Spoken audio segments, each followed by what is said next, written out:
WrestleMania 41 Las Vegas, night one is in the books. I've heard you guys talk online, and I've heard you guys talk about how the build for WrestleMania was in first gear all the long way. It was in first gear, it was in slow drive mode, and I waited until night one was in the books to see where we landed, where we delivered. There was another show in WWE that stood and delivered today, and that was NXT Stand and Deliver. And some might wonder is if NXT Stand and Deliver is really the premium show to watch on WrestleMania Saturday. Will WrestleMania recover tomorrow night on Sunday? Now, I do want to preface and say WrestleMania Night 1 was a great main event. It was an amazing main event. It gave us a lot of twists, a lot of turns. And it really told a great story unfolding without a title even being on the line. But the rest of the card this evening, it felt like it just never shifted into high gear until the main event. We had little moments with acceleration. We had some championships change hands. But ultimately, it does make people wonder, is WrestleMania really need two nights? Or is it just stretched too thin? I understand the profit of it. I understand we need commercials and we need things to show the shareholders. But ultimately, business is important. But WrestleMania and entertainment go hand in hand. And it's the showcase of the immortals. I'm your host, Bryan, the High Ballard. And let's talk about WrestleMania Night 1. Let's get in. And we start and we get in, we shall. We start with the World Heavyweight Championship, opening up the event in the evening. We got Jey Uso doing his intro, getting the crowd very pumped. It's very over. One of the things I said about Jey Uso when he won the Royal Rumble is I thought, where's the angle? Where's it going to be? And it did not end up leading to a main event of WrestleMania, but it did lead to a championship being won by main event Jey Uso. Or opening match Jey Uso. We did have the fourth encounter between Gunther and Jey Uso. I knew this one was over as soon as it started when Gunther entered the ring and they announced his accolades as champion, but they also announced that he's 3-0 against Jey Uso. Something that we're all aware of, and it just almost put the writing on the wall that Jey Uso was going to win this title tonight, and we did find out that that was true. I do want to say that the match I enjoyed, and I expected a decent match out of these two. I expected them to know each other very well and put together the final piece in their chapter. Where does Gunther go from here? We may not know. We may not be sure. There may be a rematch. But ultimately, Jey Uso did climb the mountain. Back and forth, we had a very technical match. We had Gunther body slam, and we had Gunther with some amazing talent in this matchup. Not just the chest chops, but some frog splashes from the top rope. And I will say, this is a match I am going to go back and watch a second time, so you're getting my initial raw reaction, pun intended. But ultimately, we do get Jey Uso. I did not care for the ending of the matchup. Jey Uso made Gunther tap within less than 5 seconds of putting it on his own sleeper hold. The sleeper hold was a part of the story being told in the road to WrestleMania. However, I'm surprised we didn't get any Jimmy Uso interference or ringside. I do feel like if we would have gotten a bloodline Jimmy Uso type interference helping his brother Jey overcome the monster that is known as Gunther, I feel like that could have helped kept Gunther not look as weak, or to the point make Gunther pass out. Not necessarily losing the title by tapping out, but just passing out, which caused Jey Uso to win. But Jey Uso did win. And Jey Uso is going to make a lot of younger fans happy. They love the merch. They love Yeet Yeet. And they love their new world champion. Let's move on to the next matchup, though. I felt like, again, the matchup was good, but the ending just kind of fell a little flat for me on that side of the things. But let's get into the Tag Team Championship match. This was the New Day trying to ultimately double team Eric to start from the Viking Raiders, but he beats him down on the outside, and then he makes the tag to Ivar. Eric scoop slams Ivar onto the apron. We got a very agile, big man power team with Ivan and Avar from the Viking Raiders, but we also have the very seasoned veteran team of the New Day being refreshed since they've kicked out Big E. I felt like there was a huge opportunity here for the WWE to have Big E get involved, maybe cause a little bit of a, title change by accident, allowing the New Day to mock him even further, saying he can't even get anything right.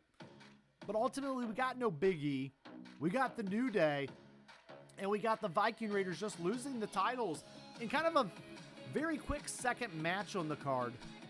Guys got to showcase their talent, and they are talented. But I just felt like this matchup just kind of came, it went, and the New Day really quickly getting their pinfall.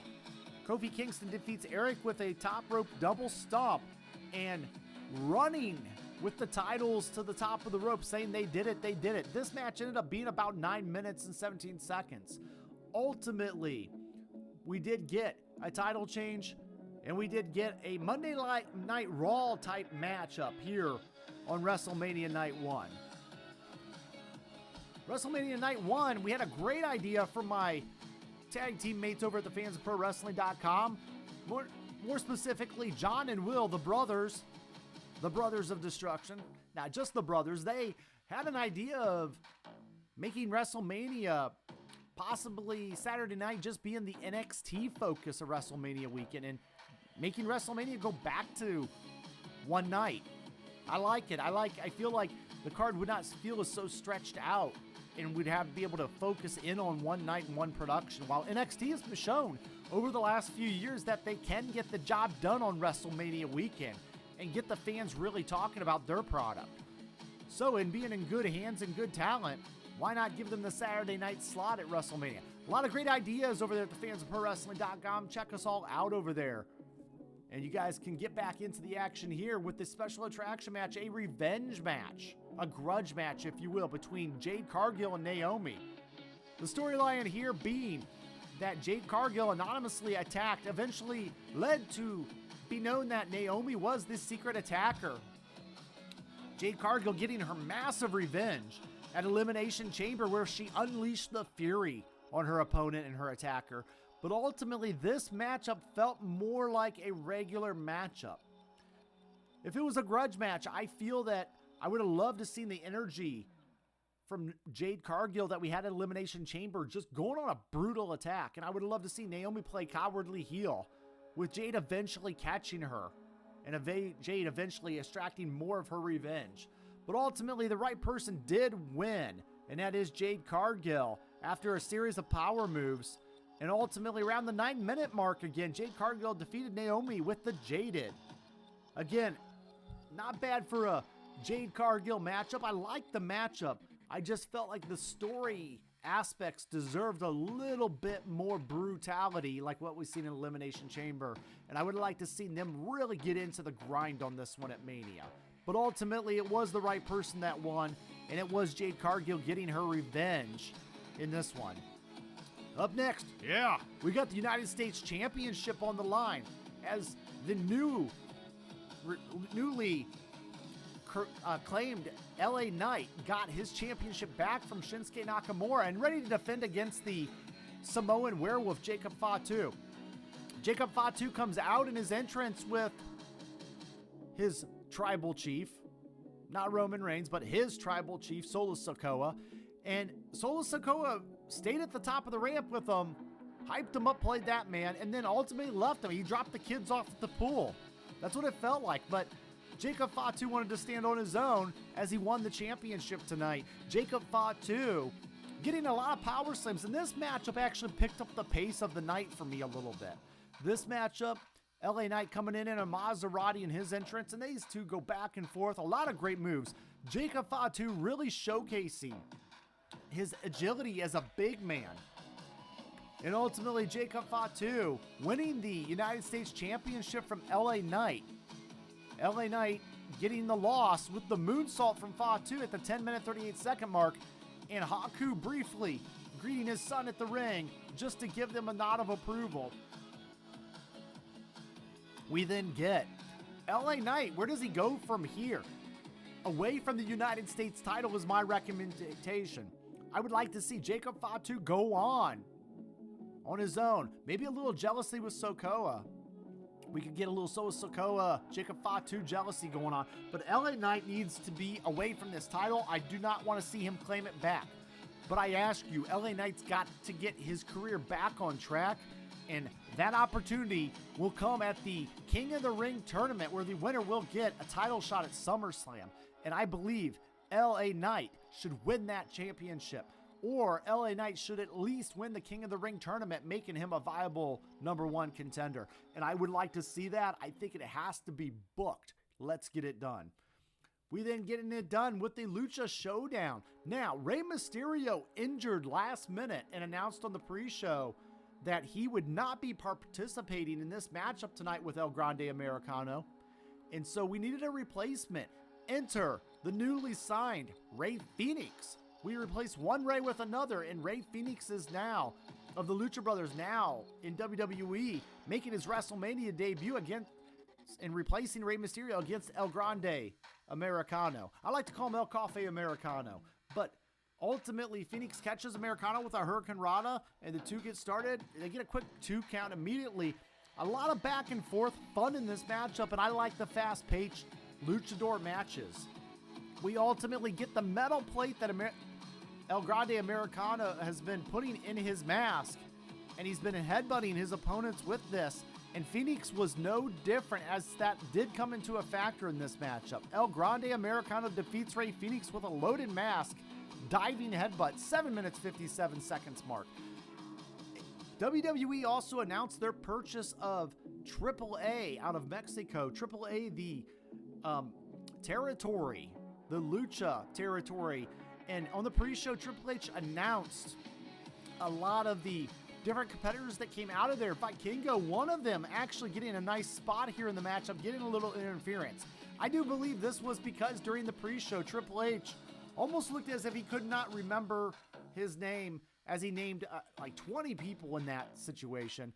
And then ultimately, so I felt like this was a nice little spot for Vikingo, and also a spot to kind of say, hey, we want to start business off in the right way.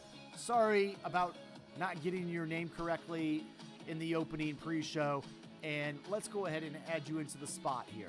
So again, we got a little AAA promotion. The owners, previous owners at ringside, and WWE now has moved into Luchador Mexico territory. And I look for WWE. I'd like to see them get their own division back, in a sense. I would like to see them get a Lucha Underground show revived and something similar in that style to make it a little bit different, but a lot of great talent. El Grande Americano, Rey Fenix, I'm not going to, be too down on this matchup, considering these guys had a very short amount of time to work out a matchup. And ultimately, El Grande Americano gets a really nice win here in his matchup. And moving on with the character, we will see him on a future tournament episode of WWE Speed as well, going against Dragon Lee eventually. So I could see that showdown having fun even more at the Luchador's expense. And then we get to action spilling on the outside. As soon as this bell rings in this one, we've got Tiffany Stratton looking to defend her title against none other than Charlotte Flair, the Nature Girl. Interesting note on this one, Ric Flair tweeting during the matchup right after it's over, saying it's not about who wins and loses, it's all about having the best match of the night. Congrats to both ladies that stole the show at WrestleMania. Honestly, it may have stolen the show, but nobody told them that it was considered petty theft. It wasn't grand larceny. The show was already in a little bit of a slump going into the evening, Mr. Flair, and I do believe that, yes, while they may have had a good match in your sense, there wasn't much competition, but that was a short-lived show as soon as that main event come into play.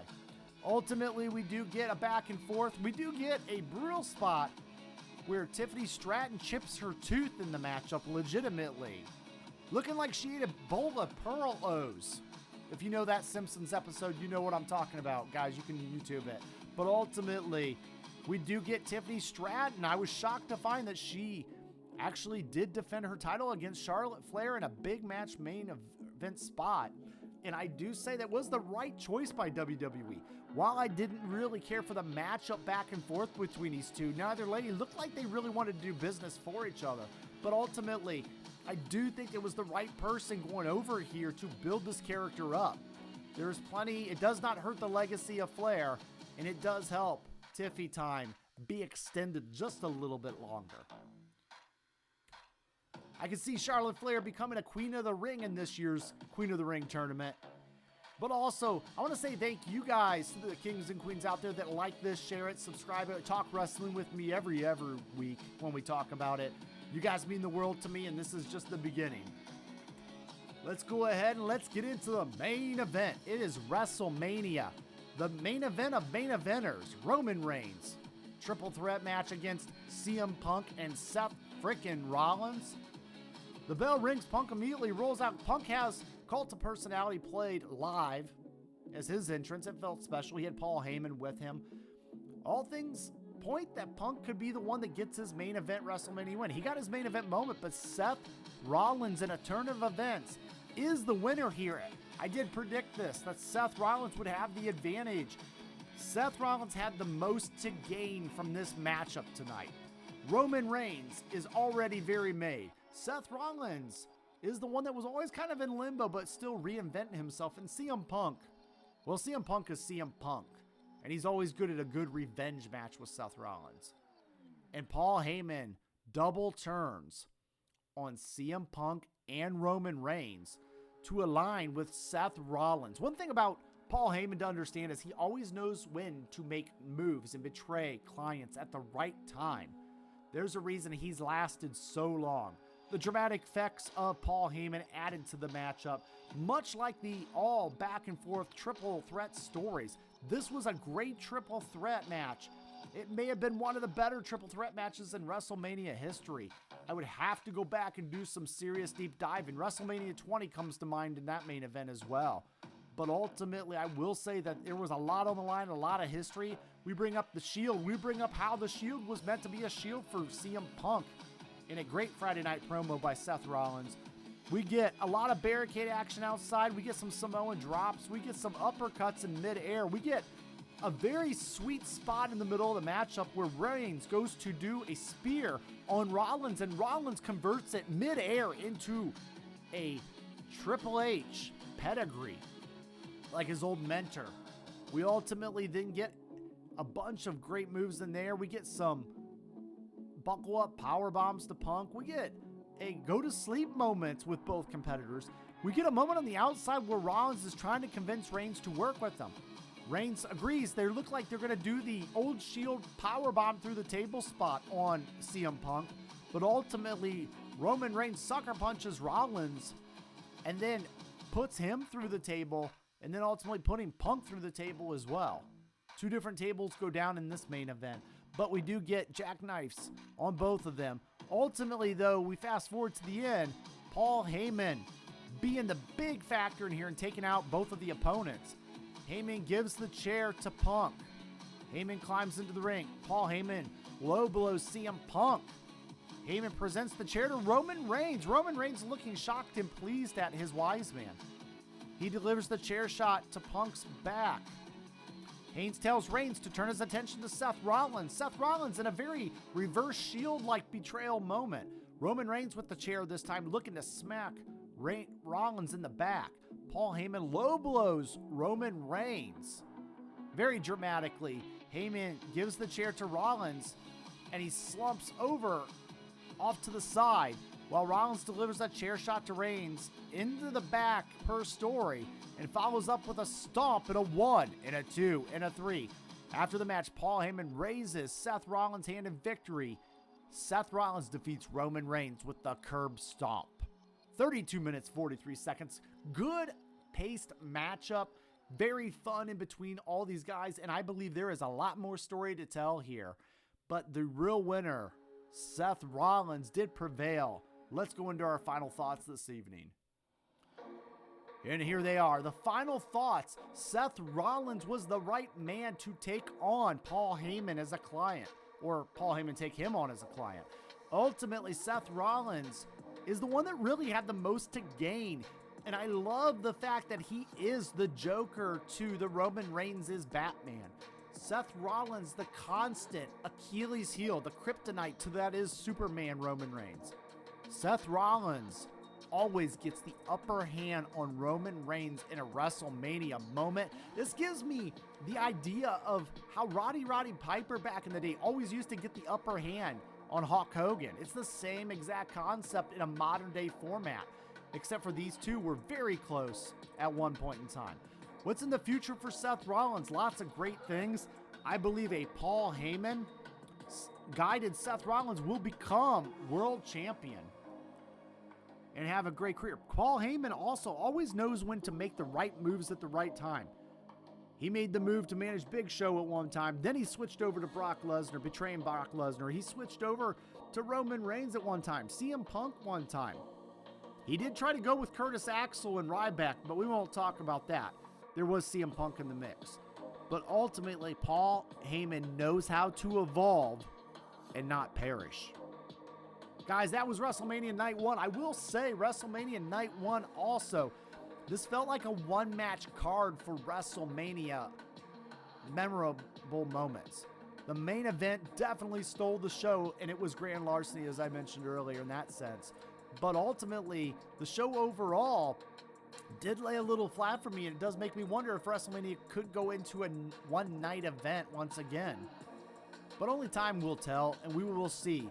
But the WWE Universe should be happy with Seth Rollins getting his moment in the sun, and I'm sure we'll have a lot more moments tomorrow night as we continue with WrestleMania Part 2. Thank you guys, and I'm out.